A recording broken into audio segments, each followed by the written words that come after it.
now playing on Netflix. If the flood doesn't kill you, what lies beneath will. When a Category 5 hurricane decimates a coastal South Carolina town, the storm surge brings devastation, chaos, and something far more frightening. Hungry Sharks. Thrash is now playing only on Netflix. Thrash is rated R. No one goes to Hank's for his spreadsheets. They go for a darn good pizza. Lately, though, the shop's been quiet, so Hank decides to bring back the $1 slice. He asks Copilot in Microsoft Excel to look at his sales and costs and help him see if he can afford it. Copilot shows Hank where the money's going and which little extras make the dollar slice work. Now Hank has a line out the door. Hank makes the pizza, Copilot handles the spreadsheets. Learn more at m365copilot.com/work.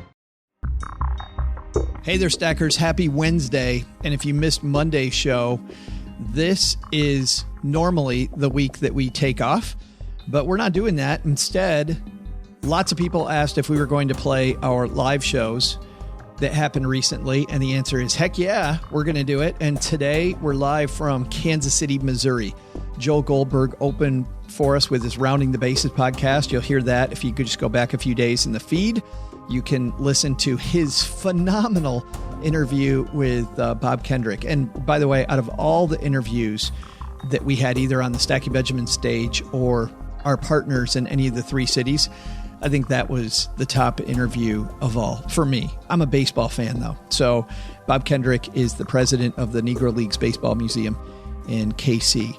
So this was great. We had some really inclement weather. There was a tornado that had touched down before that. So we had, I think, 60 to 65 people in Kansas City. Great considering all of the conditions and stuff going on around there. And some people traveled from a long way. We had a gentleman from Oregon who came. We had people come from Iowa.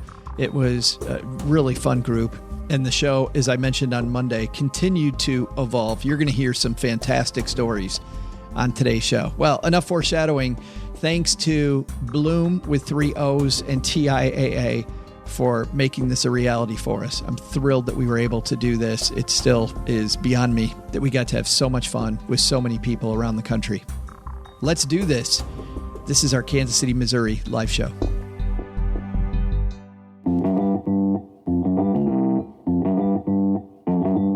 Live from Kansas City, Missouri, it's the Stacking Benjamin Show.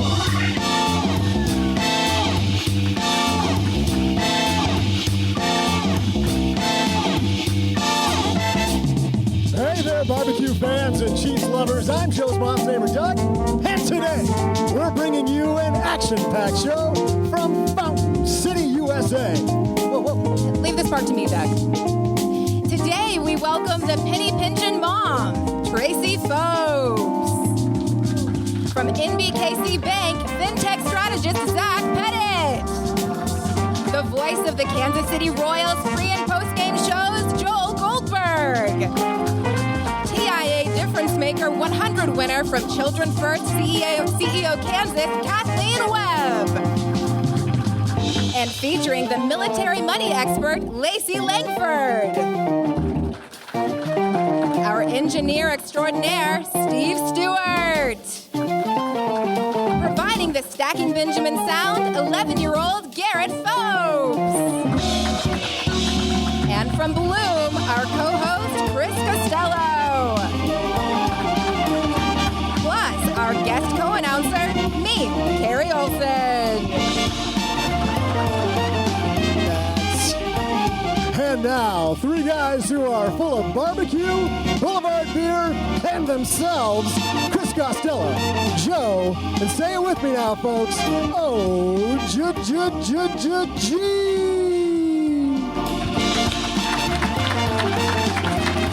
Hey, Kansas City, how you doing? We are so happy to be here. Check out this crowd, OG. Yes, fantastic. Kansas City is awesome. Thank you for coming. It's much, much wetter here than advertised. No, it's pouring in Dallas, too. We had a tornado watch today. Yes. I thought, they always... Welcome to Kansas. Yeah. Not in Kansas right now. Yeah. Dorothy always says, you're not in Kansas, but we're in Kansas City and tornadoes and everything. Yes. We wanted to roll out the red carpet for you. Yeah, well, thank you. Yeah. And Chris Costello from Bloom, everybody. Thank you. Bloom. Yes, Bloom. The first time we did that, by the way, Chris hadn't heard the show yet. The first time Len Penzo rolled that out with the Bloom, and he's like, what the hell sounded really negative. Yeah. It's like, we're actually a lot happier than that. We're like, no, it's a term of affection, man. Yeah, so tell me a little bit about Bloom. Well, Bloom, this is the easiest way to describe Bloom. Raise your hand if you have a 401k or have ever had a 401k. Hold it up in the air, okay? Now, leave it in the air if you knew what you were doing with that account. That's the response we normally get right there. So 5 years ago, we started a company to help those people that didn't know what they were doing with their Based right here in Kansas City. Based right here in Kansas City. That's so awesome. We're going to talk about all Bloom people here. Raise your hand. Stand up, We do got the Bloom crowd. There's the Bloom crowd. Hey, Bloom. I tried to come up with the name Bloomers, but that didn't really stick. Right. Well, Michelle didn't like that. Yeah, where do you go with that? Like early bloomer, late bloomer? He's not the creative director. No, he's the idea guy. Definitely not. This show is also brought to you by our friends at TIAA. Ken's here from TIAA. Wave, Ken. Yes, TIAA is celebrating 100 years of being a different type of financial services company, serving millions of people. And if you know anything about TIAA, you know those people dedicate their lives to serving people across the academic, research, cultural, medical, government, nonprofit fields. They're commemorating, easy for me to say, 100 years by celebrating the people who've inspired others and made a positive impact in the world. By the way, we're going to have one of those people, Kathleen Webb, up here in just a second to tell her individual story. And I can't wait for you to hear it. Who started that company? A little guy. You might have heard of this guy, Andrew Carnegie. Oh, yeah, right. Yes. He did well, too. Yes. TIAA also held, on October 1st, TIAA honored 100 difference makers with a $10,000 donation. If you're not good at math, they gave $1 million to people. Where should we say it? Like $1 million? $1 million. We should do it that way. Totaling $1 million to people making a difference. They also held a company-wide 100 Days of Difference campaign through which TIAA employees participated in 341 projects across 51 offices. For more on the Difference Maker 100, TIAA differencemaker100.org. And of course, we'll have that in the show notes. Very good. Awesome. OG, you ready to roll on this thing? I'm ready. You guys ready to roll on this thing, Kansas City? Let's get this party started, Richie. Hello, darlings. And now it's time for your favorite part of the show, our Stacking Benjamin's Headlines. I love this little trick we'll say while we're here live. Have you noticed we call like every different segment your favorite part of the show? This is your favorite part. No, by the way, here comes your favorite part. Are we recording this, by the way? We are recording. We shouldn't. We got to cut that out, Richie. Yeah, that's just for us here. That's not what you say, though. You say, take that out, Steve. Oh. Take that out, Steve. That's right. Steve is the one that gets all the... Where's he at? There he is. Over there. Yep. Yeah. Hiding. Steve gets all the jokes that nobody hears. We tell a joke, we start laughing, we're like, yeah, take that out. Take that out. Yeah, and cut. Right. But to kick off the show, we have somebody who I'm so happy I get to call a good friend of mine. She is based here in Kansas City. She helps people nationwide score deals and avoid commercial problems that other people have when they don't read her blog. Ladies and gentlemen, the Penny Pinchin Mom herself, Tracie Fobes. Okay, the elephant in the room. Yeah. This awesome guitar player who we're going to hear all night. Yep. That's your son. That is my son. That was just so awesome. We got Garrett Fobes over there. Yep. On a school night. On a school night. Yeah. Don't tell his teacher. Get home and clean your room, kid. I'm sending this video to my kids. Like, what's your excuse? Right? What's your excuse, kids? Well, here's the funny thing about Garrett. He's all YouTube taught. No kidding. Yeah. So, and that's how I found Garrett. You and I are Facebook friends. Yes. I mean, we're friends, but we're Facebook friends. And one day we've got Garrett sitting on the sofa in his pajamas, and he's like wailing on some Van Halen song or something. Yeah, he happened to come downstairs and he was sitting there and he just started playing, and I thought, oh my gosh, I'm like, stop. I got to get this on video. So I put it there and he's like, what are you doing? I'm like, I'm Facebooking this thing. Because it just was so good. And then you get a call from me. And then like 30 seconds later, I get this message pops up from Joe. Hey, he needs to play our Kansas City show. You see talent, you grab it. That's right. Right, absolutely. Absolutely. But let's talk about you, because you help people score deals. And I want to talk about this town, because before my daughter moved here, I didn't know. I was telling Bob Kendrick, who you'll hear in the feed, by the way. We're going to have Joel Goldberg show Rounding the Bases following this one in the feed. But Bob Kendrick from the Negro Leagues Museum. By the way, how great was Bob, everybody? Wasn't he fantastic? Amazing. That guy was amazing. But there's all these cool things here that you can do. Tell people some of the cool things you can do in Kansas City. Okay, so one thing I think a lot of people don't know about, back in like the 60s, have you guys ever seen Casino? Right? Yeah. Okay. Yes. So there is a gangster tour that you can take in Kansas City. And on that tour, you will find bullet holes still in Union Station. Really? Yeah. It's pretty cool. That's awesome. Yeah. So there's lots of other things you can do. Well, money nerds, right? So you got to go to the Federal Reserve Bank, got to check it out and see all the cash. Who's been there? Anybody been there? Good tour? Kind of cool place. Yeah. Boulevard Beer. I did that one. Really? And you can't. Chris, have you done the Boulevard Beer tour? Maybe once or twice. They do give free samples at the end. They do give free samples at the end. If you do anything, you just go for the samples, right? As a Penny Pinchin Mom, you'd appreciate the fact that I'm trying to get free samples. Exactly. Right. Exactly. They're like, sir, 3 times on the tour. Yeah. We've seen you Same 3 afternoon. times this week. Shh. Our secret. I won't tell anybody. But that tour is so fun. I remember at the beginning of the tour, they said the woman starts with so much humor. Like, I've done winery tours, and this is way funnier. She started off with, so there's barley and hops like in a barrel, which nothing big about that. And then rain gets in, right? Maybe some yeast. I don't know how beer's made. I'm making this up. But all this stuff gets in the barrel. She goes, that's not the amazing thing. The amazing thing is somebody goes, we got to drink that. Right? Exactly. At some point.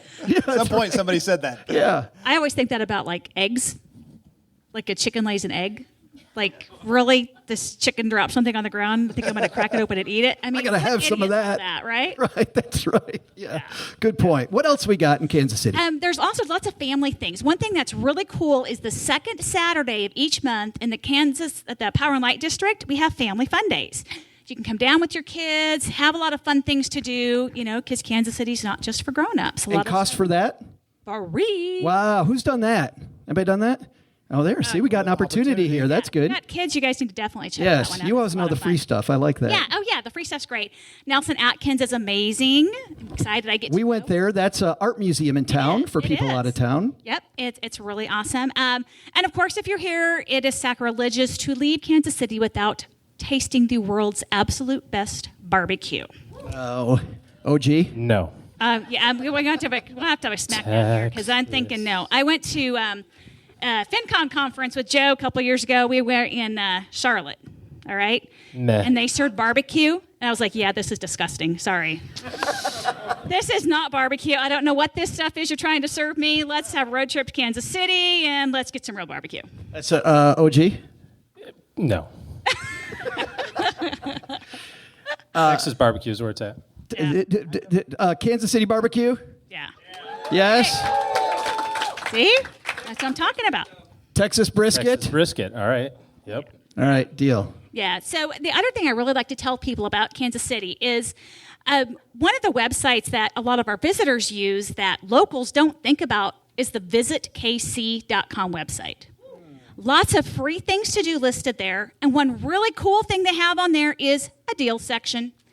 If you go in there and you sign up, there are a lot of times 2-for-1 offers. Oh. And you don't have to be a visitor to use a coupon to visit a venue here. So sign up and you can get those alerts.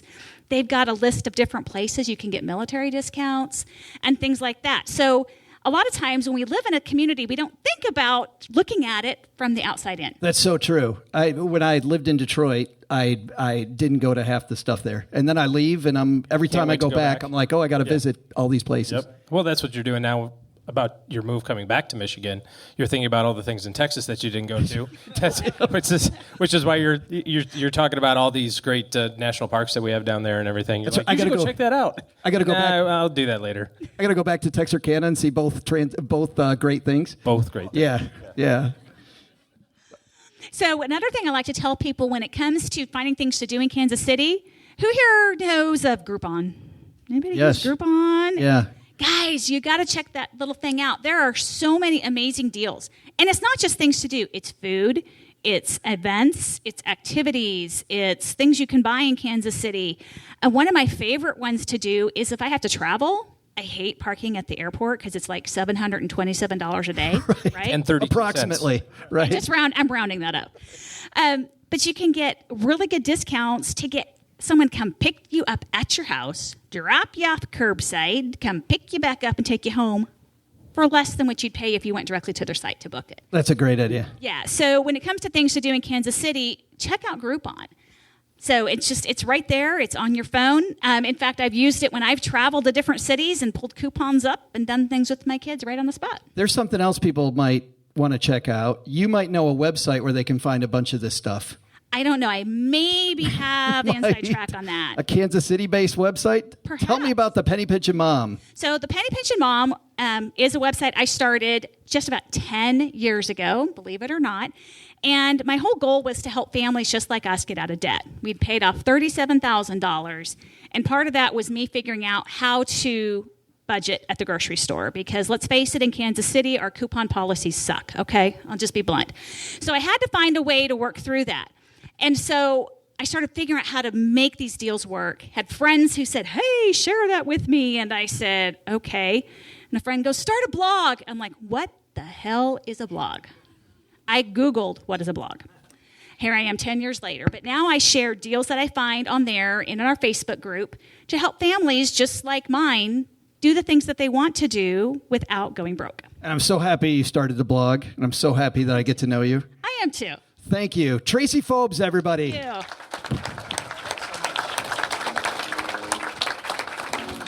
I think the lesson there, no matter where you are, OG, is to just don't go into some, museum or wherever you go. Look for the discount first. Always be a visitor, no matter where you are, even in your own hometown. I like that. Yeah, good stuff. Our next guest, there is a big technology conference and festival going on. You guys know that here in Kansas City? Happening and hold on. I got to take this call. Awkward. This is Mom Supposed to be her calling. Mom? And we didn't tell her we were leaving town. So do you guys mind if we take a call from Mom? Is that okay? I'm sorry. We got to... Richie, can you put this on speakerphone so everybody can hear it, please? Mom? Hello, Joe? Mom? Well, Mom? Joe, is that you? Where are my glasses? God, the number's on this phone. Joe? This is every time. Mom? Mom, I'm here. Oh, hey, honey. Hey. I was just doing my taxes, and I need some help. They say this is the 1040 EZ, but I think it's the 1040 take all my money form. That's what I think. I think a lot of people think tardy that. on her taxes. Yeah, maybe a little late. A little late, Mom. Can you come upstairs and help me out? We are out right now. Oh, where are you? We're at the library. We're at the library. Right. Can you help me file something? I could use about another 6 feet extension. I don't want to go near those IRS agents. It's not an extension cord. Yeah, that's not the way it works, Mom. It's not. Doesn't work like that. Here, do I have to claim my poker winnings? It depends on how much. Oh, what about the gold Lynn Penzo gave me for my birthday? It was nice of him to give you gold, but you don't have to claim that.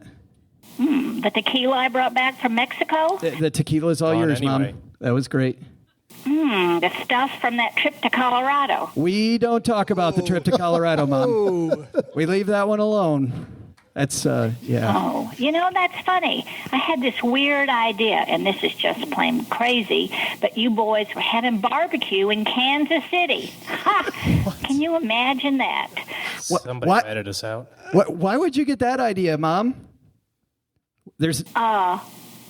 Well, it just seemed like it might be what was happening. So what are you boys doing down at the Texarkana Library? Mom, we're helping OG study for his blood test, right? It's just hard because we don't know who his dad is, but that's what we're working on. Oh, that sounds horrible. Is that Doug? Yeah, Mom. Yeah, it's me. I'm right here. I hate speakerphones. tell Doug that his order for foot fungus neutralizer just came in today. Easy. Yeah, no, but I need Calm that. down. We got a show to finish. You can be okay. Is OG there studying too? Yep, studying hard. Got an A+ on my blood test. Ask him about this IRA rollover line on my tax form. Is an IRA rollover like an apple turnover? More like a cherry turnover. Yes, Mom. Same thing. Very close. Okay, huh? You boys haven't been drinking, have you? Just since noon. She's Are there got like cameras here? eyes everywhere, that lady. That's Well, scary. all right, sweetie. Time to head out for some line dancing with Gertrude. Well, we got to go too, Mom. We got some people to see about a thing. So we got to go. Okay, and Joe, Yeah, Mom. please be safe coming home from Kansas City. And tell those folks you're with that I love them all. And one more thing. Yeah, Mom. Have them call their mothers. Thanks, Mom. Love you. Bye-bye, Ma. sweetie. Bye. Yeah, bye-bye, Mom. That's Mom. How about that? You can't put anything by that woman, OG. No, she... The problem is she has a cash business, though. That's why she's It's true. Yeah, we don't talk about the cash business. No, we don't. She grills every person coming down to the basement. You've been down to the basement. Oh, yeah. You met Mom. You don't mess with Mom. Right.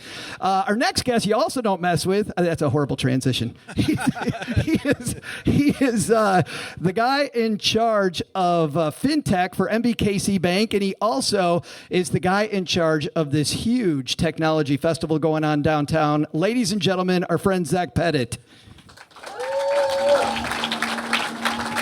Well, look at the guy. He's ripped. How are you, man? How you doing, guys? Oh, were you going to shake his hand? I was going to shake his hand. Can I shake your hand? Everybody Good to see shake you his again. Can I high five you? Yeah, good to see Starting you. off hot. Yes. Yeah. How are you, man? Doing well. So you've been a busy guy. How many panels have you run in the last 2 days at your festival? So today's been a pretty easygoing day. I've moderated 3 today. And yesterday was pretty Slacker. easygoing, too. We only kind of did a mayor debate, introduced a whole group of entrepreneurs there.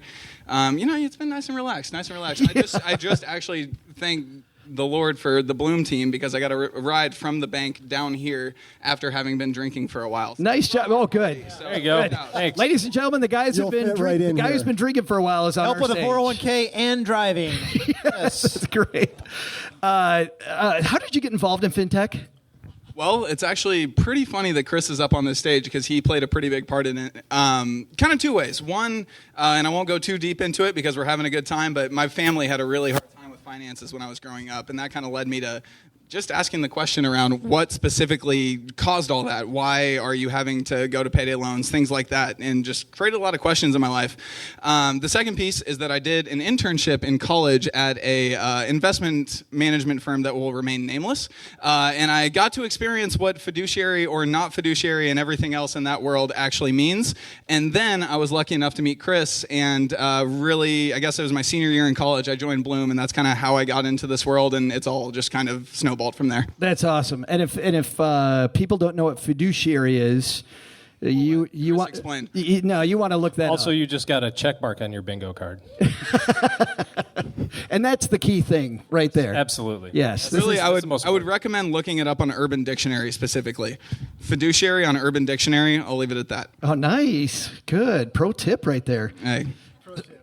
So you guys at MBKC Bank, though, you guys are helping a lot of fintech companies, and I thought we'd do this kind of Today Show style. You know how with the holidays coming up, they talk about like the gift for Uncle Lou who can't save a dime, and the gift for Aunt Louise who's in everybody's business anyway. I thought we'd do that. Let's do it. So let's do this like a gift giving guide of future things that are coming to devices for people. Who do we got first? So to set the stage a little bit, Fountain City Fintech is a part of NBKC, and that's the accelerator that we're running. So the 6 companies, the 6 products that we're about to talk about, all groups that have moved to Kansas City to kind of grow their companies inside of Kansas City. But they're originally from all over the nation. Yeah, all the way from, not even just inside the nation, San Francisco to New York, everywhere in between. And we also have a group from Australia that's moved to Kansas City and made this their home base for perpetuity. How cool is that? Isn't that cool? It's right pretty here. exciting. Yeah, good stuff happening here. All right, who do we got? So Ooh, excuse me. Easy Kicking for it you to off a say. little bit. Take a breath. Yeah, it's cool. Yeah, I'm getting comfortable up Settle here. We'll down. get there. It's We're the gonna big ease into stage. it. Welcome to the Zach Pettet Show, everybody. Honestly, really what it is, Chris Costello makes me nervous. I don't know. I really can't go He anywhere has that with him effect around. on everyone. You weren't in Orlando with him. He makes us way no. Well, we cut him off today, right? He just wasn't allowed to talk to the bartender, so but it escalated. Anyway, so our first one is called New Moolah, and really what New Moolah is, like, it's a kid's savings app. Is it like NEWMOO?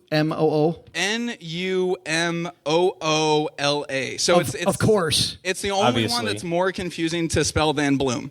That's the key takeaway. Bloom has 3 O's. Yeah. So I'm going to throw you under the bus every chance I get. You knew that getting into it. So what New Moolah is kid savings app, and really it's kind of the perfect gift for that friend or family member that has just always been absolutely horrible with finances, but they're too far gone, right? So think about that friend that they're past the ability to kind of get back on the right track, but they've just had a kid. So how are we going to make sure that this financial illiteracy is not genetic and doesn't get passed on to the next generation? Just in case somebody like Doug procreates. You said it. I didn't. I'm going to stay out. I'm legitimately in the middle. Over here, The folks minding on the my own podcast business. Can't hear it, but Oh yeah. that's how that works. Apparently, they can hear you.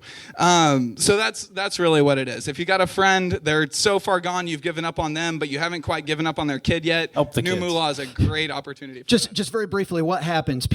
Child can automatically save, or what does it do? Think about everything you've been doing on the refrigerator at home, right? You got gold stars for your kids when they're finishing their chores. You've got X, Y, and Z when they do certain things for them.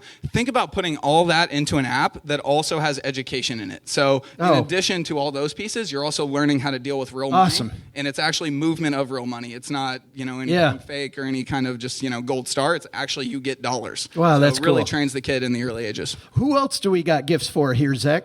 We've got a lot. So 6 of them total. One of the more exciting ones. We all have an uncle or somebody that's just one step removed, and they've got that hobby, right? We're never quite sure what they're doing in the third floor or in the basement of their mom's house. That's a slippery slope. We are podcasting. We'll stay away from Hello. But your uncle who's a woodworker, you're not quite sure what he does all the time, but he just starts this Etsy shop that just goes out of left field. He makes $70,000 a year on this Etsy shop, but turns out you need to pay taxes on that Etsy shop, and he has not been thinking about it at all. And coming back to the earlier conversation you just had with your mom, this is pretty pertinent too.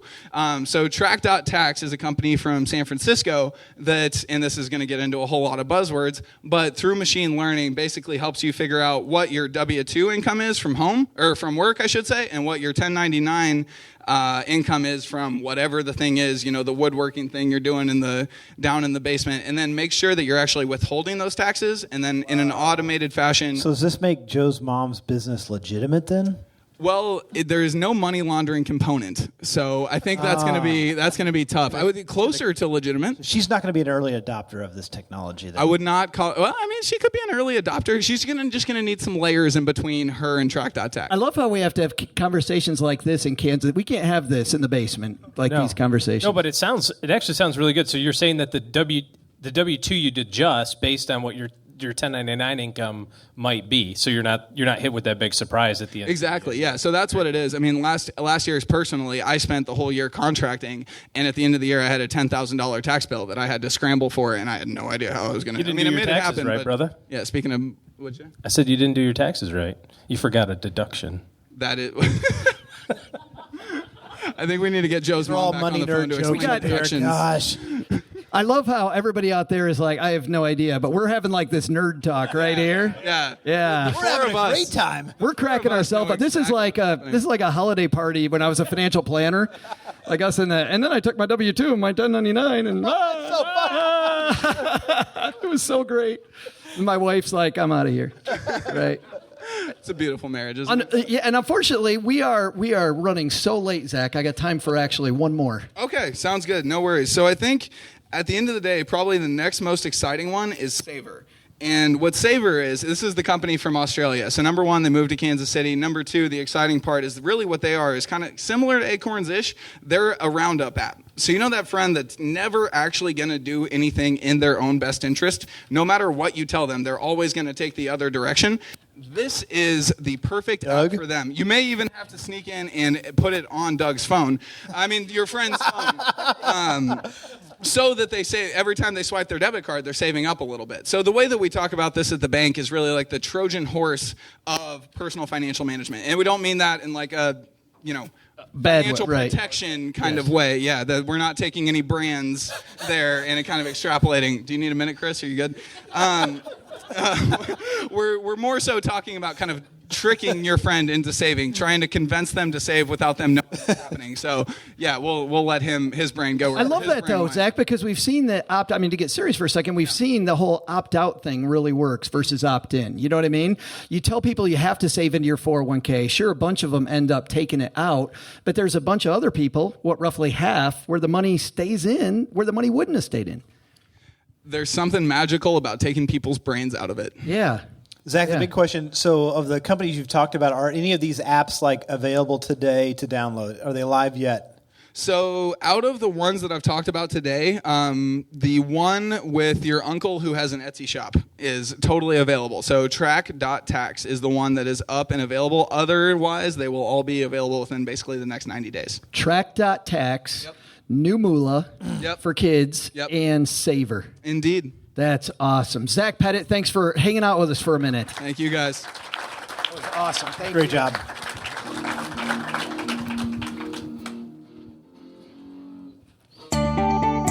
Oh, wait. Hey, we got a bunch to go before that, man.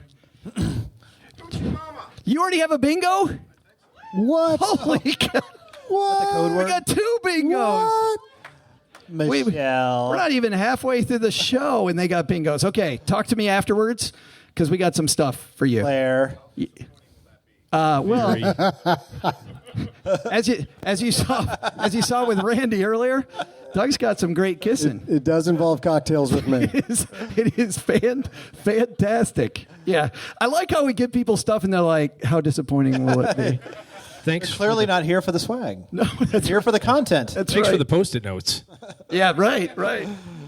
All right, and I think our takeaway there, guys. I mean, we have all of these devices. Somebody said to me recently. They said, "What if you told us when we were young that we would have this device that you could hold in your hand? All the secrets of the world were there, and we use it to watch cat videos." Yes. Right. It's so true. When listen to what Zach said. I mean, there's so many ways to automate your savings. So much cool stuff on your phone. I think the biggest thing he said was to take your brain out of it. If you can make it so that you don't have to think about it, you do it one time, automate it, be done with it. Yeah, I totally agree. Thank you. It's shocking. You've taken your brain out of it a long time ago. 7 years ago. He checked out of this when we hit the stage. Right. Everybody ready for our featured guest? Hooray! If you're in the room, you saw him a little bit earlier. He grills other people on his hit new podcast, Rounding the Bases, but we get to grill him ourselves, the man who does the pregame shows and the postgame shows for the Kansas City Royals. He also has this new hot podcast called Rounding the Bases with Joel Goldberg. Guess who? Joel Goldberg.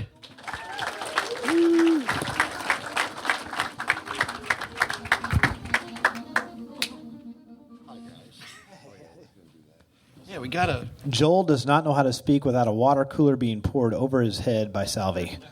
Figured today we could just step outside.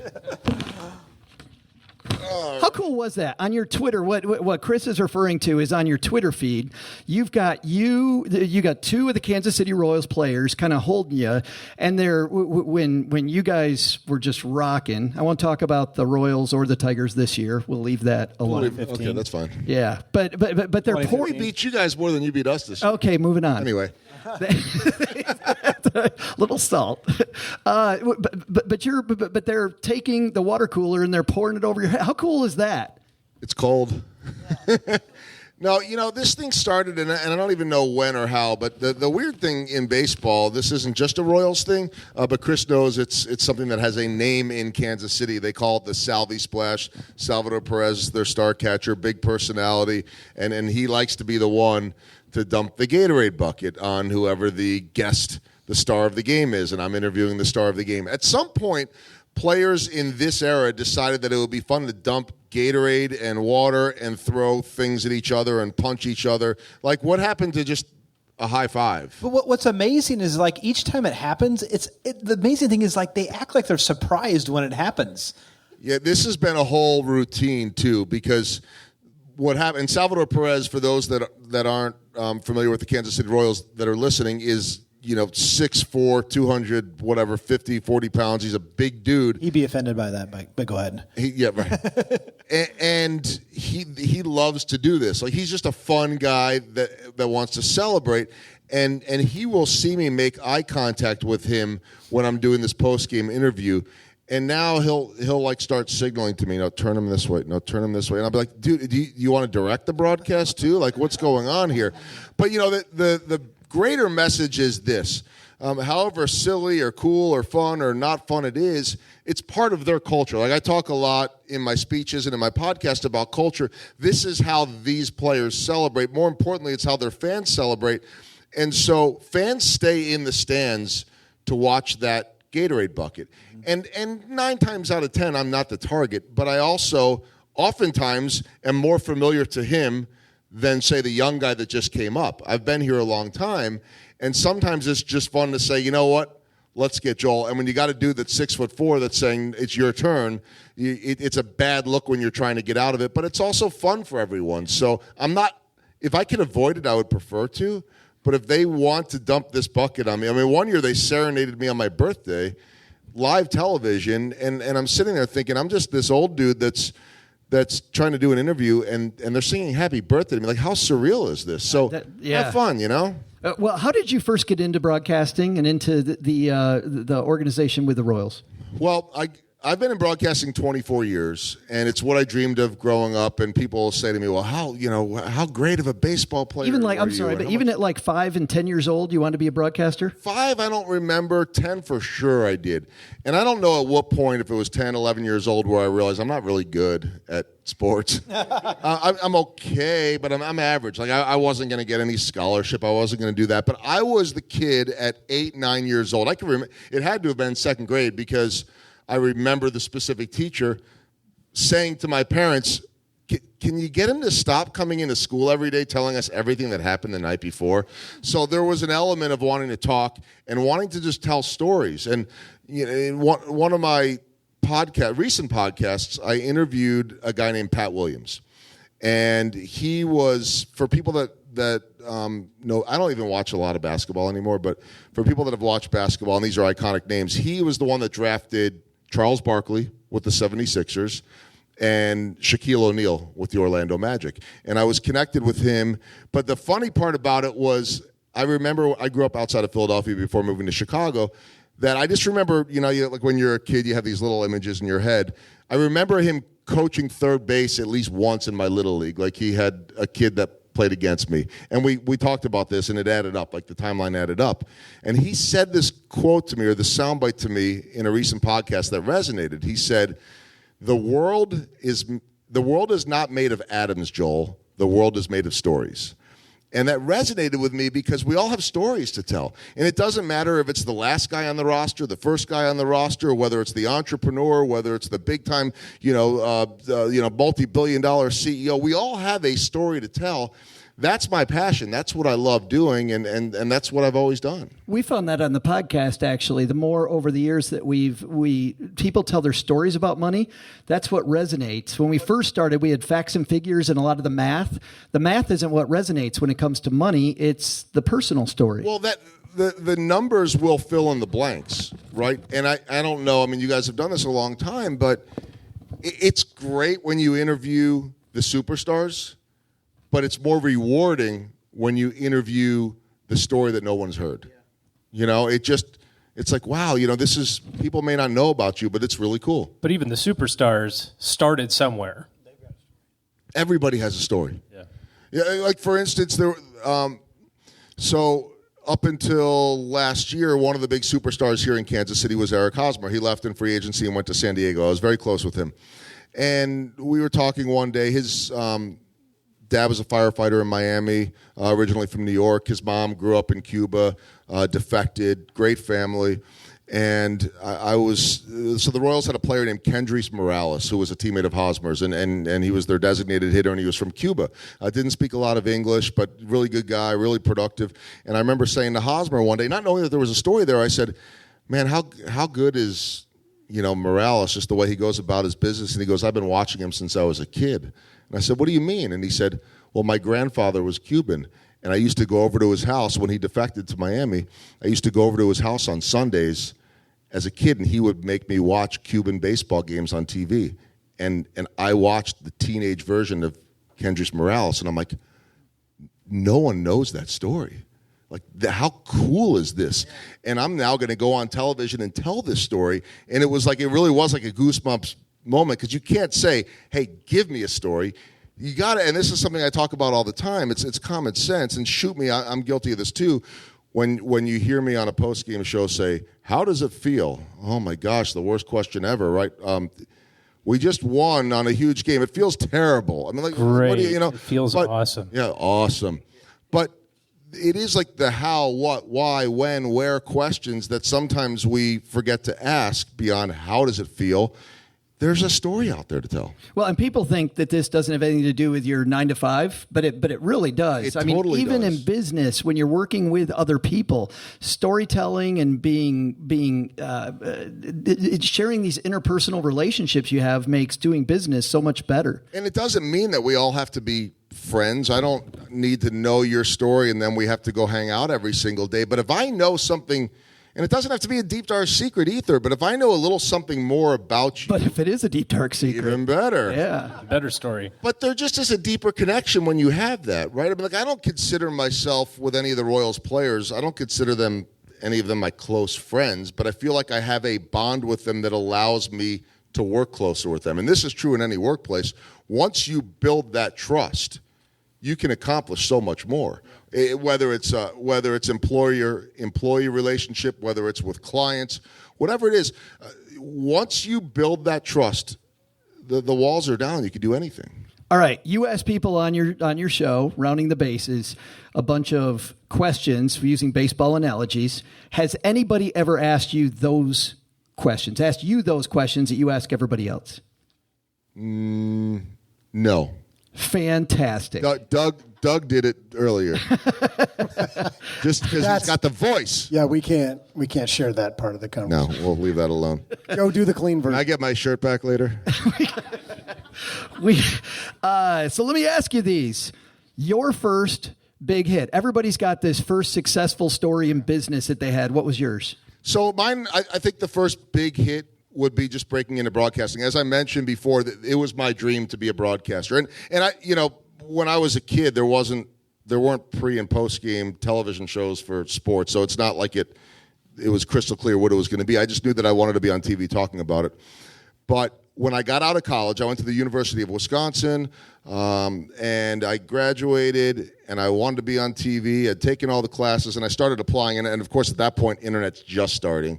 So I had like some service, like some phone service that you'd call in, a hotline that you paid $20 a month for, and it would list all the job opportunities in the country. There was nothing else. I mean, it's not like you were browsing the internet, right? What are you doing then? Writing them down as fast as you can and call them back? Or redial. I mean, it wasn't each time you called, but I think I was paying like a big $20 out of my pocket for this darn service. And so I just remember applying to a job and getting rejected in Missoula, Montana. I'm a Chicago kid, went to high school in Chicago. I'm back home in my mom's basement, and I get rejected. And I'm thinking in my head, if I can't get a job in Montana, where am I going to get a job? And no offense to anybody in Montana, but I'm like a big city kid thinking I'm cooler than this and that. And my aha moment and the big hit was that I am not a cold calling type, but I think that if you have a passion for something, you overcome whatever your fears are. This was my passion. It was my dream. And I started making phone calls to small markets, and I would have this line every single time. And again, remember, no internet. So I would call up a TV station.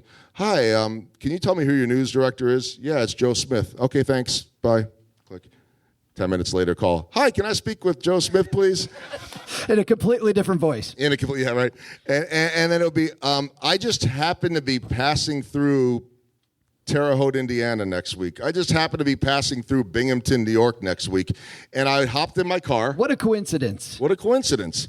And I hopped in my car, and I'd had the one suit coat I had, and I'd change at the local McDonald's or whatever, and they would say to me anything from, yeah, come on by, or, well, I don't know if I'll be here or not. And at the bare minimum, I stopped by and dropped off a resume tape. And if I was really lucky, I would sit there and meet with people for an hour. And I'd follow up, and I'd make phone calls 2 hours later, and I'd send thank you notes, all the old school things that nobody really needs to do anymore with email and social media. And suddenly this guy that had no chance of getting a job, and I was terrible. I had no idea what I was doing. Suddenly I was getting offers all over the place. And they weren't great. I mean, my first TV job was $13,500 a year. Okay, I made no money in Rhinelander, Wisconsin. But I was in. And it was that determination and overcoming that fear that was that first hit. I love that. Feel the fear and do it anyway. Yep. Get out there. Second, your biggest home run you've hit so far. Okay, the biggest home run, and this one was life-changing for me. So before I came to Kansas City in 2008, I worked 10 years in St. Louis, the last 3 traveling with the St. Louis Cardinals. But I was also covering local news before that. And so I can remember in 2001 interviewing a young player that hadn't been in the big leagues yet at spring training by the name of Albert Pujols. We knew that he might be something. We didn't know that he was quickly going to become the greatest player on the planet and one of the greatest players ever. I did not understand how to connect with superstars. And I think that I talk about this in my speeches to businesses a lot, but it can be intimidating to try to do business with the big-time company or the big-time CEO or someone that you look up to. And I think sometimes we all forget that they're human beings like us. They happen to be living in incredible circumstances. So Albert Pujols was being pulled in a lot of directions, and quite frankly, no after no after no. And it's not like he never talked to me, but it was hard for me to get an interview. I wasn't a huge fan of his. And 2007, I remember thinking, I'm going to Kansas City. I think I have this job here. And I said to him, Albert, can I ask you something? I need to talk to you about something personal. It's private, and I don't need a TV camera. It's not an interview. He said, sure, no problem. So we went into the batting cage in Houston at Minute Maid Park or whatever it was called back then, Enron, probably, Remember Enron? And I said to him, Albert, I know that you after growing up in the Dominican, I know that you went to high school and junior college in Kansas City. I have this opportunity. I hope you won't tell anyone because no one knows this yet. There was a vulnerability aspect to it. But I'm wondering what you think of Kansas City. You have kids. I have kids. I want to know what your opinion is of this town. And he said to me, it's a great place to raise a family. He said to me, I can't tell you about the job, but I know you'd love living there, and I won't tell anyone. And from that day forward, I think 2 weeks later, he invited me out to lunch. And at this point, he had surpassed Barry Bonds as the best player in the world. This is 2007. And I remember being out to lunch with him in Milwaukee in the back of a Puerto Rican grocery store that had a little restaurant in the back in some little residential neighborhood in the city. And I'm sitting there talking about life with the greatest player on the planet with a guy that I thought I had no connection with. And it was like, I didn't need to talk baseball with him. I just needed to connect with him. And by the way, the kicker to the story, and that was my home run to change the way I talked with superstars, was that he then asked if I wanted to buy his house in Kansas City. Sure. Don't you guys talk about like 70-year mortgages? Yeah. Right. I said, Albert, I don't know if you're aware of this or not, but you and I don't make the same amount of money. He said, well, it's only 5,000 square feet. And I said, no. He said, you could rent it if you want, which I know renting's probably not a good idea, but I could have got a really good deal. Anyway, it all worked out.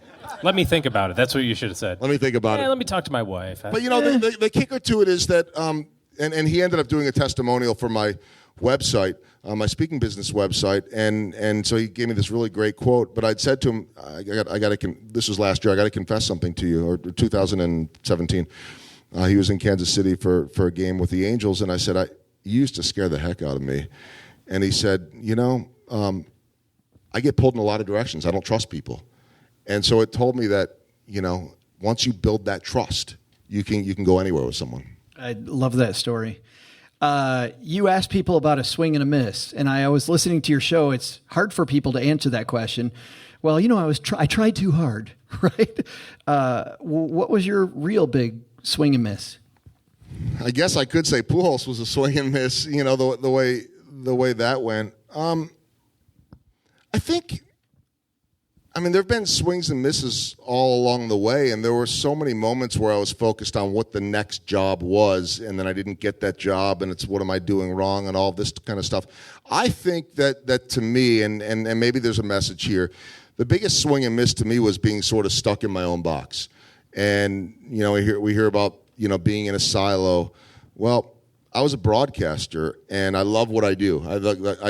I'm living my dream. But I never thought outside of that box. And when I decided a couple years ago to start speaking to companies, and then this podcast was a result of that, it was like, man, I've been missing the boat for a really long time. Like, I was so focused because when I came to Kansas City, I gave up and you guys talk about this, I've heard it on your podcast, but I gave up the comfortable salary job, the benefits and all that.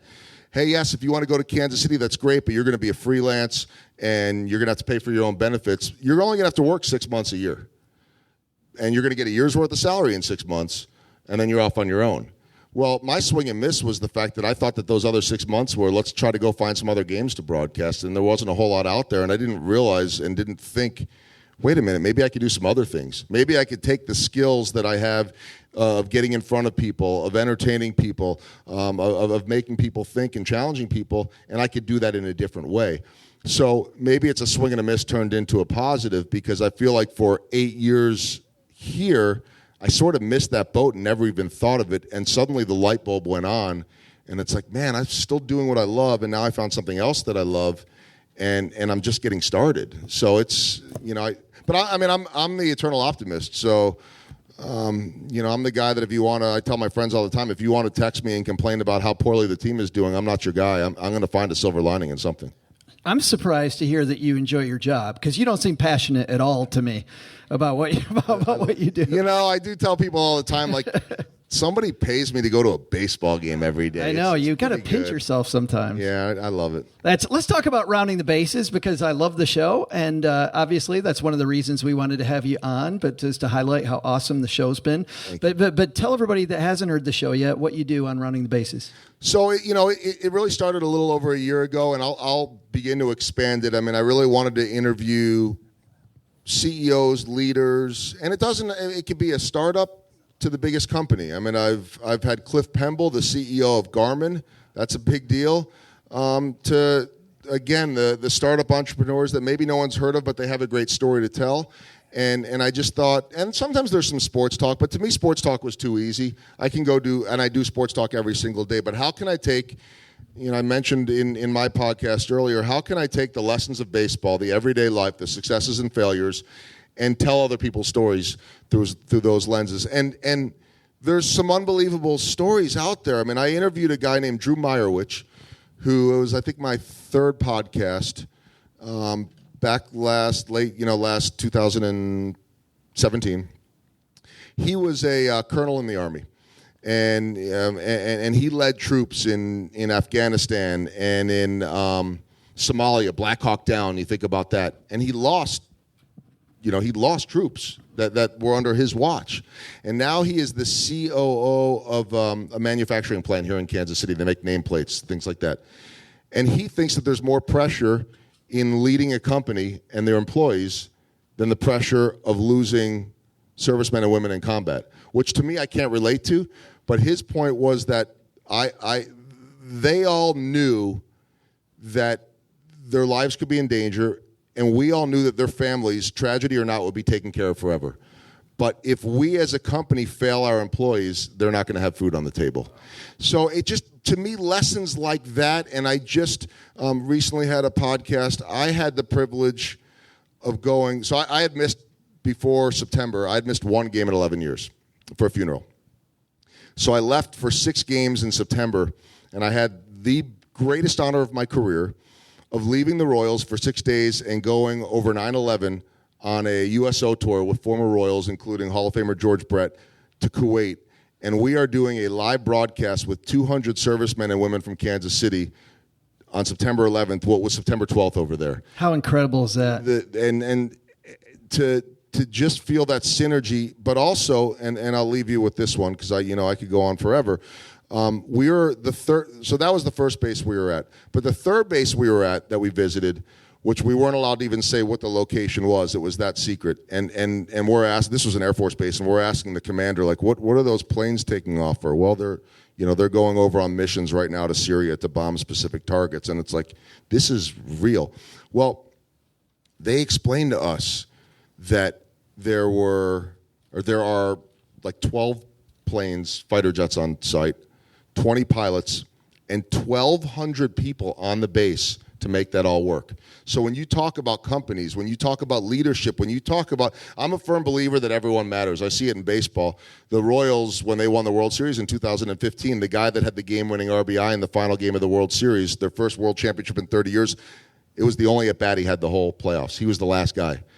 Everyone matters. If those guys on that base don't have the air conditioning working right, and those guys aren't sleeping right, and they're uncomfortable, and the food's not right, and they got to go up on a plane in a life and death mission. So it's to me, it's just so incredible to be able to see these stories. I was so glad that you were able to make it tonight. So glad you were part of the show. Joe Goldberg, everybody. Thank you, guys. Thanks a ton, man.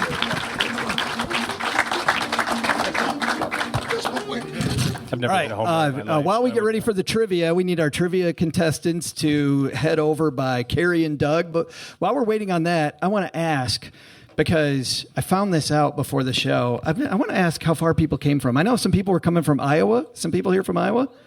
Nice. We got our Iowans here. Nice. And I'm going to get to the special story here in just a second. Where else are people from besides Kansas City? Oklahoma. Nice. Thanks for coming all the way from Oklahoma. Where else? We have a gentleman here, Jay. Jay came all the way from Oregon to see the show. Wow. Thank you so much. Isn't that cool, OG? It's amazing. It is. So Overland Park and Overland Park. I was going to say Texas. I came from Texas. Yes. Thanks so much, Jay. Thanks to everybody, by the way, for coming out. I'm so happy that anybody listening to the show is incredible. Okay, contestants, you guys ready? Yeah. All right, Richie, let's roll the trivia, man. Hey there, trivia fans. I'm Joe's mom's neighbor, Doug, and today I'm going to rock your world with some amazing Kansas City-based trivia. You know, I'm a pretty big deal here in Kansas City. I was just out talking to a guy in the beautiful outdoor mall you have here in the pouring rain, and it turns out Kansas City isn't just the city of fountains, it's the city of fountain drinks. Seriously, you can get a fountain drink anywhere in this town. There's these exclusive restaurants like Subway and a place owned by this woman named Wendy, and even that highfalutin white tablecloth joint, Ruby Tuesday. All you can drink every day, all the time. This town is amazing. But let's not focus on that. Let's talk about those other, much less exciting fountains in Kansas City. How many publicly operated fountains are there in Kansas City? Come on, you all live here. It's like a layup for you people. You ought to know the exact number. I think that's got to be like the cost of admission is you got to know. Well, let's see who doesn't know. See who we have. We'll go ladies first. Doug, if we want to meet our contestants, who do we have here? I'm Mary. I'm from Iowa and know nothing about Kansas City. She's like, oh, the best crap. Chance. Yes, and it's Mary? Awesome. And how did you hear about this thing? Did you get dragged here? Yeah, my friend Jen. Nice. Way to go, Jen. Good work. And next to you? Yeah, I'm Dave. I live over in Leavenworth County, Kansas. So awesome. Leavenworth County, pretty close? Yeah? You can tell I'm from they here. Let you out on furlough for this? Or?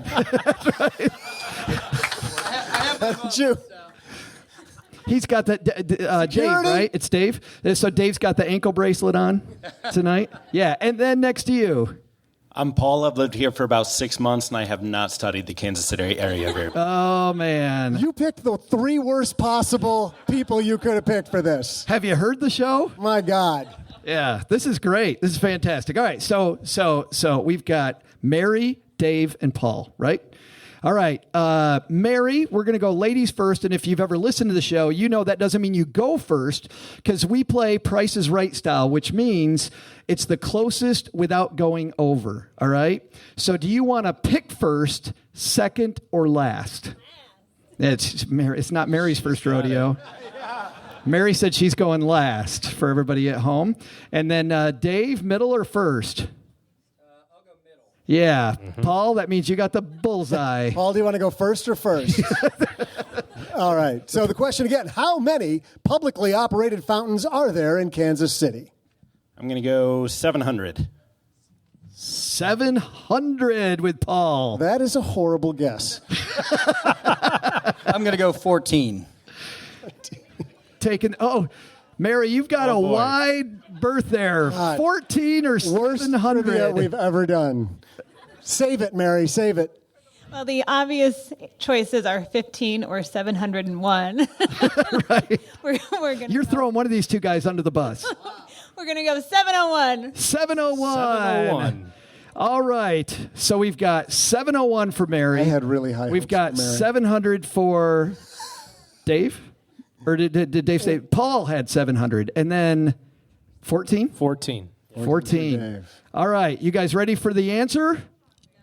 We're going to make you wait for the answer, just like they do on network TV, because we have our very special segment. We told you earlier about TIAA and their difference makers. We're going to talk to one. You guys can go sit down here for a second because... Think about what you've done. I'm so happy to introduce one of TIAA's difference makers here in Kansas. Ladies and gentlemen, help me welcome from Children First. Let's say hello to Kathleen Webb.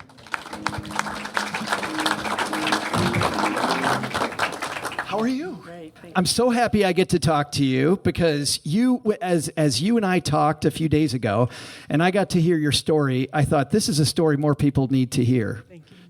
But let's slow play it a little bit. Let's talk about you and your community. When did you first think about even becoming a difference maker in your community? Well, I'm a person of faith. So when I was at church one day, I heard the story of a young woman who lived right across the street, and she recently became a widow. And she had 6 children under the age of 16. And the police had come across and said, you know, you've got to help this woman because this family's going to starve if you don't do something. And I didn't do anything. You know, I went home, but 2 weeks later, this is still mulling around in my mind, like someone should do something. And I thought, well, I could do something. And so I met her. And so you met her, so you go across the street. Right. And what's, I mean, I can't imagine 2 weeks later, she gets a knock on her door. She meets you. What did you say? Right. Hi. You know, well, someone introduced me from the church. Okay. And, you know, the police were right. The van, the transmission was gone from the van. The house was not in her name. So she was like a ghost. And she was going to lose the house then. She was going to lose the house. Yeah. Right. And the cupboards were truly bare. In fact, the cupboard doors were falling down. And the children were so kind, but they were very hungry. So what did you do? I went to work and I just started making phone calls. And sometimes I'd come home to my husband and I would just weep. I didn't know what to do. I wasn't a social worker. You know, I would just send out my prayers. But, you know, a couple of days later, the phone would ring and someone would say, you know, I could help. I could help fix this van, or I could tell you what to do about the house. And things happened. It took over a year to get that family stable. Wow. And how did you end up getting them stable? You know, just through working with different people, telling her to go see the lender and find out what's going on there. And so you were like her advisor. I mean, you're going place to place advising her on what to do. Right. And people were helping me figure that out. Yeah. And so when that year was done, I was like, I need to hire a social worker. Yeah. Right? You know, someone that knows the resources. And I decided to take action because by then I was used to making the phone calls, you know, doing the work. And so I wrote a grant and I won. I won enough money to hire a part-time social worker. Now I'm still trying to raise the other part to her salary, but she's in that neighborhood. And we got to learn about food insecurity and what was going on in that neighborhood. Not just a social worker for her, but for everybody in that neighborhood. That neighborhood, right. How awesome is this? Just somebody who decides to just step up, said, maybe me. Isn't that cool? Thank you. I mean, it was so amazing. So then Children First was kind of born out of that. Right. We had heard that this nonprofit was dormant and wasn't doing anything, and they had their golden ticket with the IRS, right? They had that piece of paper that 501c3 that said, I qualify to take donations, I qualify to win grants, and so we went to that leadership and said, hey, will you transfer this organization to us? Pretty cool, right? Because I bypassed, at that time the IRS only had this long form, bypassed all of that, and we had our golden ticket. That's fantastic. And so today, tell everybody what you do today. So with the social worker, when we learned about the hunger in the community, we found a lot and we made an education garden. Because if a child comes up to you and says, I'm hungry, you say, look, here's a sack of food, and you've fixed the problem for 4 hours, right? But you haven't addressed, why are you hungry? Why doesn't your family have the food? If we can teach that, student how to grow the food, wow, that's a game changer in a family, right? Because we can grow our tomatoes and our food. That's so exciting.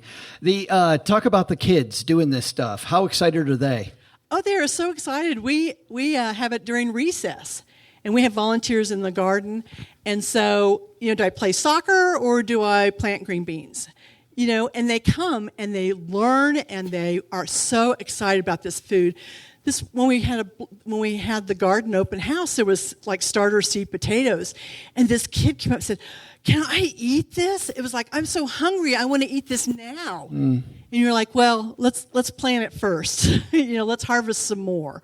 So they're very excited about the food, and it's a game changer. But even this idea of learning to grow things, right? This delayed gratification has got to be exciting. It's very exciting. Yeah. So then TIAA has their Difference Maker program, and you find out that you won. Tell me about that. Oh, wahoo, folks. Oh, my God, $10,000? Oh, my goodness. And I'm here, 10 minutes? So I'm making about $1,000 a minute, right? Nice. What is that? But that is a game changer for you, though. Oh, absolutely. I mean, we're a neighborhood organization, and we started just because of this widow. I mean, this is going to be huge for us to be able to have this money. Thank you, TIAA. Yeah, and you know TIAA fairly well. Well, my husband, we got married 10 years ago. Hey. I talked him into marrying me. I want to hear that story, but that's a different day. Yeah. Anyway, so when he worked at the university, he is financial planning there, and so every month I see the logo. So, wahoo! That's so you see TIAA every day, and then you win. Right. Well, thank you very much for telling your story. Thanks to TIAA for helping us get the word out about difference makers like you, Kathleen. Thank you. Thank you. Thanks for coming, everybody. Kathleen Webb. Thank you very much. Thank you so much. And by the way, if you want to take the Difference Maker quiz yourself, you can go to quiz.tiaa.org and find out if you're a giver, you're a believer. You can check out everything. The 100 difference makers, $10,000 each around the nation. $1 million TIAA is giving away. Give it up for TIAA. Nice job. Thank you very much, Ken and Company. Yeah, I love that you guys are doing that. That's great. Speaking of great, we got a great second half to this trivia. So, trivia people, let's get back in the area. And we got to review this again. So, we started off with... We had Peter, Paul, and Mary.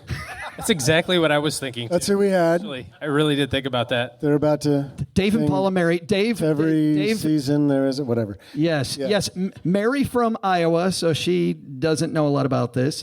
Dave with the ankle bracelet. And, Paul, who's been here for 15 minutes. Right. Yeah. Perfect. So Paul got them all started, really set the bar appropriately at 700 fountains. Dave, took the other road. He went down to 14. Okay. And Mary at 701. She used a lot of logic. She used all of the brain power she could summon, and she came up with 701. All right, we ready to do this? All right. It's Carrie's turn. Hey, I'll take it from here. All right, Carrie's got it. Richie, let's do this. Hey there, trivia fans. I'm the much better and definitely more accomplished announcer, Carrie Olsen, back with your trivia answer.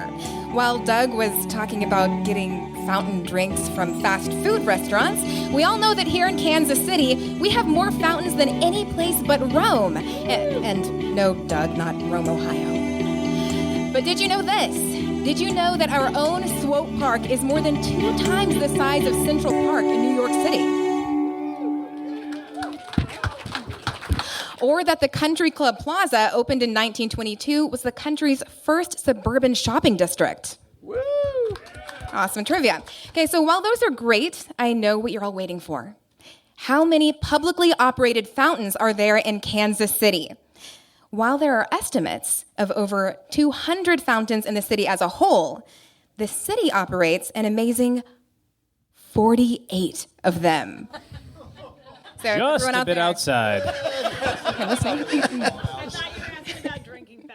Oh, drinking fountains. Yes. It's an important If you got it right, which none of our trivia contestants did. In that case, another one under protest. Yes. Another we get an asterisk. But I think that means, no, that means Dave gets it, right? Yeah. Dave is our winner. And Dave, I don't know if you know this. We didn't tell Dave what he wins. Nope. Dave gets a photo with OG and I suitable for framing. Using your phone. You got a phone? Yeah, I could use that to replace my family photo at home then. Perfect. Very appropriate. Is that the family Is that the family photo, the fake family photo from the Hallmark store? No, we got rid of that a couple years ago. We actually had to put an actual family photo. Oh, creative. Nice. Not denying the relatives anymore. Yeah, come on up, Dave. And actually, Chris, do you want to take the picture? Yeah, well, if Chris take the picture, if you don't mind. All right. And we got, what are you doing? I'm part of the family. Okay. All right. Go stand in the middle. 1, 2, 3. All right, nice job, man. Congratulations. All right, we got it. Perfect picture. Got Dave right on. Suitable for framing. It is time, ladies and gentlemen, for the Bloom Call for Help. And normally here I extol the virtues of Bloom. But come on, Blooms. It's the Bloom Call for Help. And Chris, tell us a little bit about Bloom.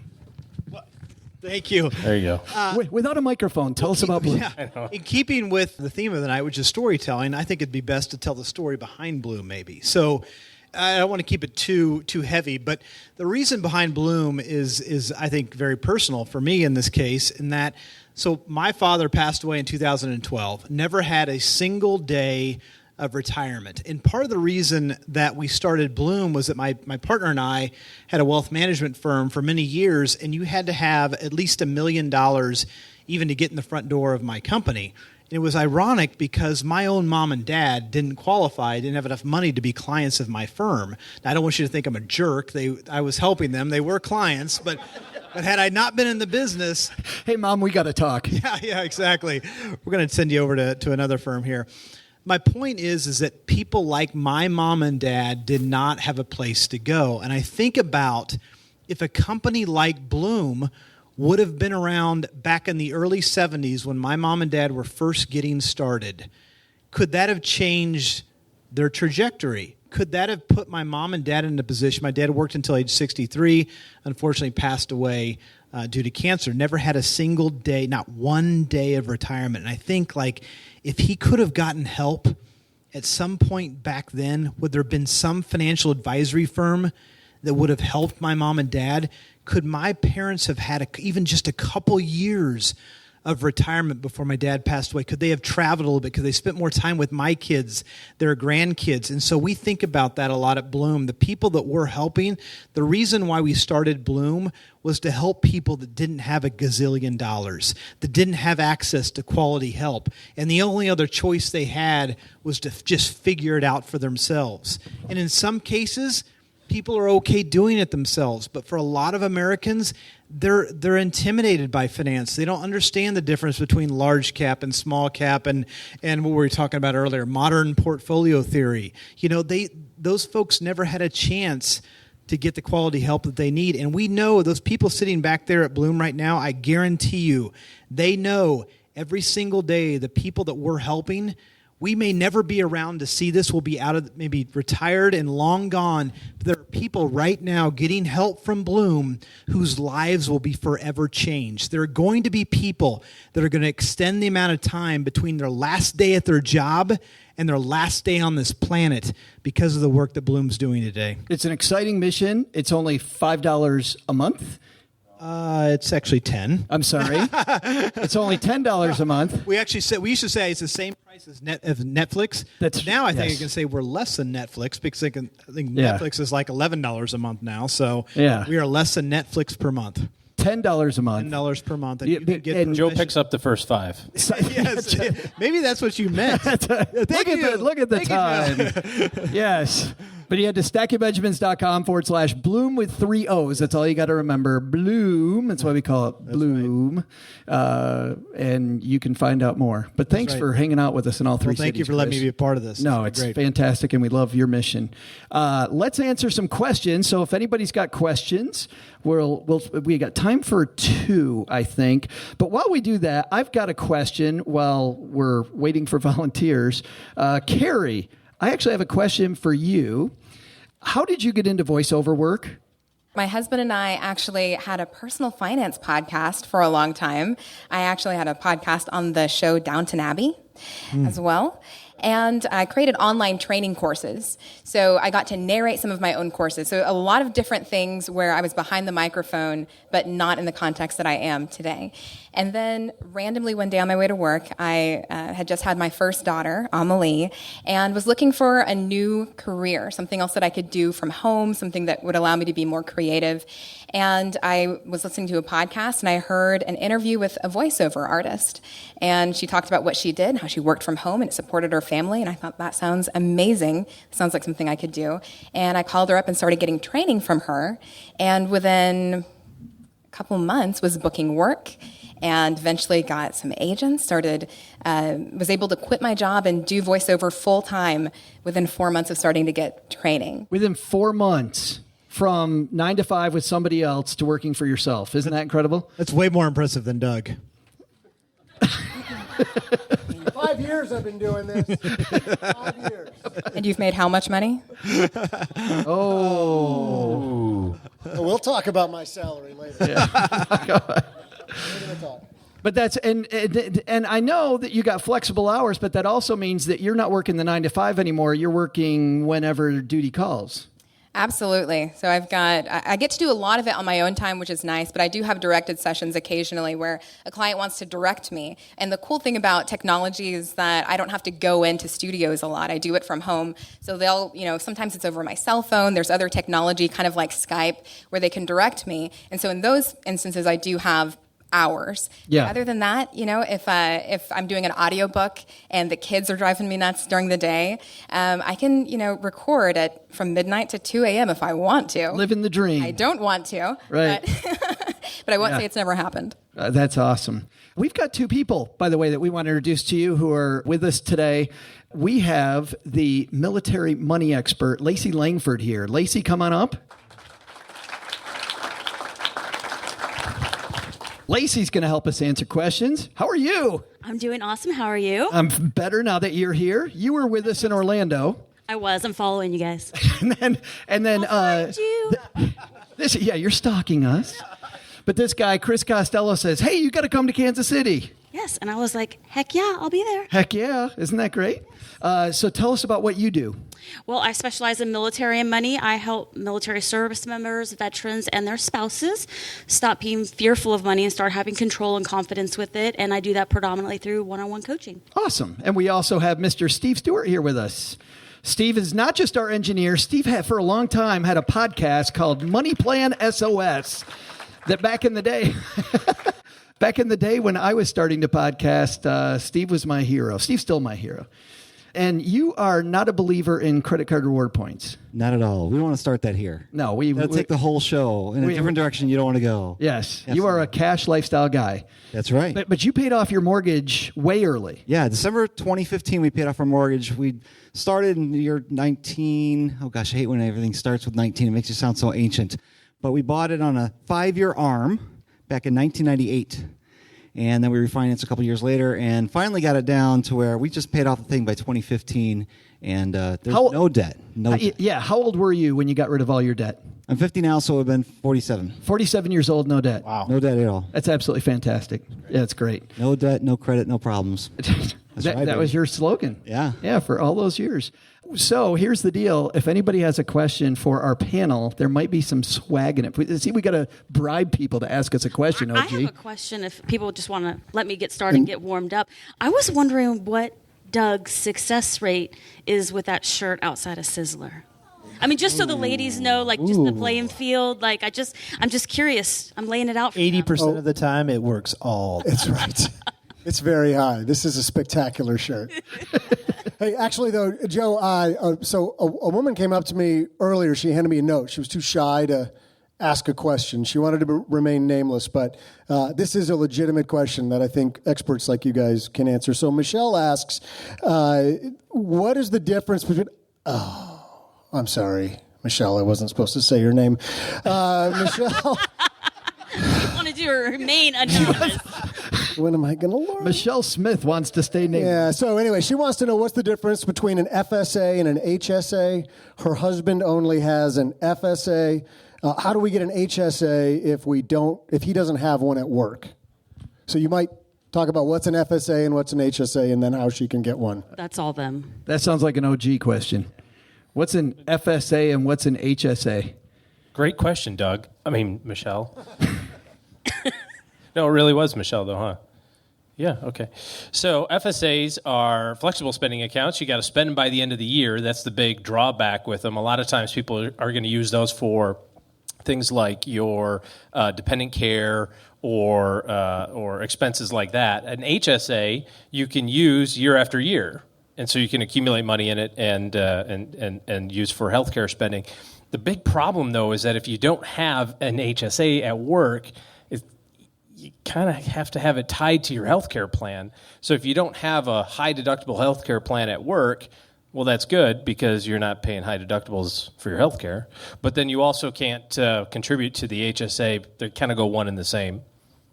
But this is a great point for this time of year.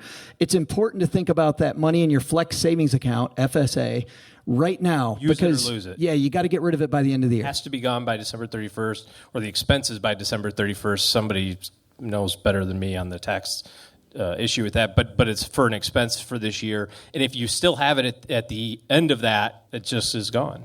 Yeah, and HSAs, there's lots of, people save money in their HSAs for a long time, and we're looking at this as maybe good retirement money. Very en vogue thing to do now with HSAs is to accumulate tons of money in your HSAs when you're young, invest it, and then when you get to retirement, you have this large amount of out-of-pocket expenses that you've never claimed, and if you have a large amount, then you can claim that over a short period of time, maybe have 6 months or a year of tax-free income. Thanks for the question, Anonymous, Michelle, Anonymous. Michelle Smith, Anonymous. And then we have our new BFF, Randy, who has a question. Oh, I love you guys.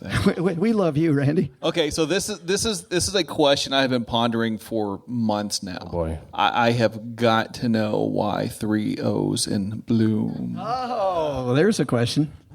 Yeah, where's Claire from Bloom? She just left. Claire. Our head of marketing of She didn't Bloom wanna just listen left. I really wish there was like a really cool story behind it. But the truth of the matter is that Bloom with 2 O's is an online cosmetics company, and it was already taken. And so we thought we'd add another O to make it memorable. Instead, now we spend half of our lives at Bloom chasing down journalists to correct the spelling of Bloom from 2 O's to 3 O's. So Sometimes we say to potential hires, we've got a new Bridget in the back of the room is a new employee of Bloom. Sometimes we play a joke on them, and we say you have to come to work at Bloom before you find out what the third O means. But in reality, they come to work at Bloom and they find out it really doesn't mean anything. And so that's it. But that's a great question. You need to make up a better story. Like you need some, wait, I don't so know, that alien. good, No, that's a great. No, don't get me story. wrong. It's a great story, but you could make up so many things. Yes, I know. I don't Well, so the reason why Claire, she's back now, that the market, no, do not point to Claire. She had a really good reason for the 3 O's in Bloom, and I would highly encourage you to all go to the Bloom site, Bloom with 3 O's. You'll see a video that Claire produced and directed that explains the reason behind 3 O's. Awesome. That's a good video. I've seen it. Fantastic. And we have another friend. Hi, OG. You just mentioned about the HSA with you can actually, I guess, invest it. How do you find the, I guess, investments? Because every time I do an HSA, you just put money in it and do nothing with it. That's a great question. Yeah, great question. When it comes to the HSA, it's going to be largely determined on the provider. And the nice thing about an HSA, as opposed to like a 401k, you're kind of stuck with what your company offers. With an HSA, you don't have to use theirs. Now, there's usually some incentive tied to it. Like if you use this one, we give you another $1,000 or something. But you can transfer it from one HSA to the other and then find whatever investments you're looking for. TD Ameritrade or Schwab or whoever will offer these. But probably the company that you have has it. You just have to dig through the, fine print to find out how to get to it. They're not really strong yet, as a market. There's a lot of money there, but there's not as much money in like the 401k space. So technology really hasn't caught up with how to make those really efficient and that sort of stuff yet. I think more investments are coming, don't you? Well, it is, and the providers are going to get better at helping you with that too, because it was an afterthought for a long time, and now it's like, oh wait, people are keeping their money there longer. So you guys, Chris, must be looking also at maybe helping people then with that in the future. Have you guys thought about that? That's a great question. Yeah, HSAs actually work just like 401k, so I think at some point down the road that would be a logical expansion for Bloom. Thank you for the question, and see us after the show because we've got a shirt for you. So thank you very much. Maybe one for Randy too. Mm-hmm. Not quite sure. Maybe. He got a kiss from Doug. Can I tee up a question? Do we have time before we were about to run out? Well, go ahead. I'll take that as a yes. Yeah, all right, deal. Is anybody in here curious as to know when the market's going to crash? Anybody want to know when it's going to crash? Okay. Here it comes. Here it comes. I'll keep this one shorter than Orlando. Okay? All right, deal. So here's the advice. It does not matter. It will crash. I promise you, I guarantee you the market is going to decline. It's going to crash. All of you will see your accounts decline in value. Okay? So let's get that, let's program our brains now to know that's going to happen. It's not if, it's when and how many times in our lifetime it's going to happen. So know that market declines, market crashes, seeing your account decline in value is perfectly normal. It has happened a dozen times since World War II. It'll happen another dozen times for many people in this room. The mistake that most people make in this country is when the market declines, they do really bad, dumb things. Like they stop contributing to their 401ks. They pull everything out. I want to, if there's anything you leave here tonight with, is to reprogram your brain to think about the next time the market declines or goes on or crashes. I want you to think of it as a great sale. The same thing you think of when you go into a grocery store and you find your favorite, OG's favorite box of cereal is Trix. If he walked into the grocery store and saw Trix on sale for $1 a box, he'd buy the limit, okay? But we don't do that when it comes to our investments. When things go down, we think something's wrong with them. I want you to think about when markets go down, to think of that as a great sale, especially for younger people in this room. You should be hoping for a big market decline because you're not done buying yet. You don't need this money yet. Even if you're at retirement, even if you're about ready to retire and the market tanks, guess what? You're not going to need all your money at one point. Leave it invested because there's never been a time period in history when the market has not come back. Never. Individual stocks, we talked about Enron. I think we joked about that earlier tonight. Yeah. But markets as a whole, they have never, ever gone down and not come back. And not just come back come back and gone on to record highs. We've never seen it not happen that way. So keep that perspective in mind. We look at Len Penzo, who's on our show weekly, who very much says 4 years ago he took his money out because he thought it was going to decline. And he talks about how much money he's lost over that 4 year period, to your point.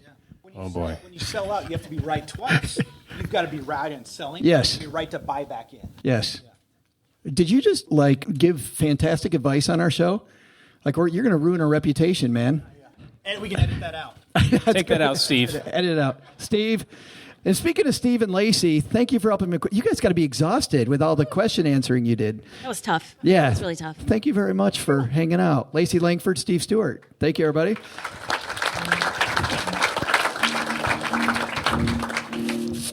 Is he amazing? Garrett Fobes, everybody. Make it happen.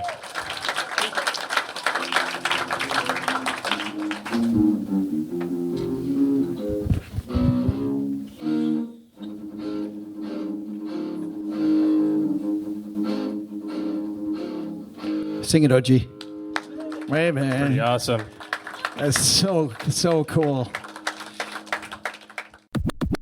And then we had an issue with our recorder. So to tell you what happens next, we actually went to the room and we asked them who should be our host for the Stacking Benjamin show from here on out, whether it should be Carrie or Doug. And I think Richie, the audience, it's been a few weeks now, but the audience chose Carrie. Didn't the audience choose Carrie? I think they did choose Carrie. Yeah, the audience chose Carrie. So we told Doug that he could do the credits one last time, or the what should we have learned. And his big what should we have learned was, whenever you get in a fight for your job, make sure you share the Stacking Benjamin's compensation plan with them, because most people don't like being paid in canned ham. And so Carrie took over to do the credits and said, Doug's the biggest canned ham of all.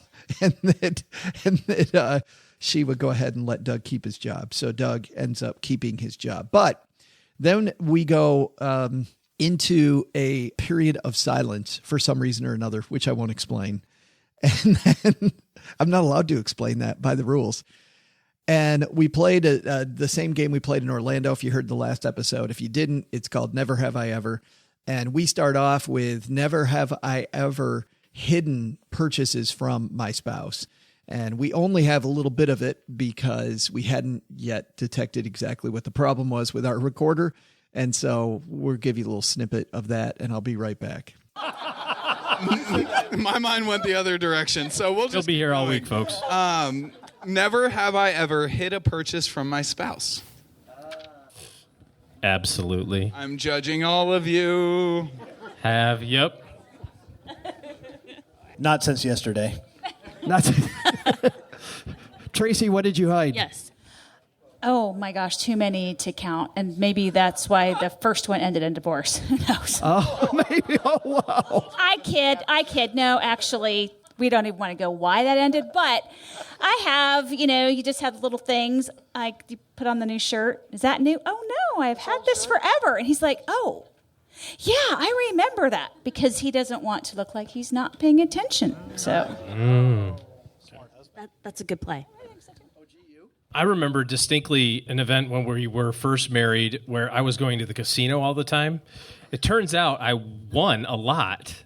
And so I had this little tie rack that spun around in a circle where you kind of hang your ties, But in the top part of it was a thing that you could put your like cufflinks or something like that.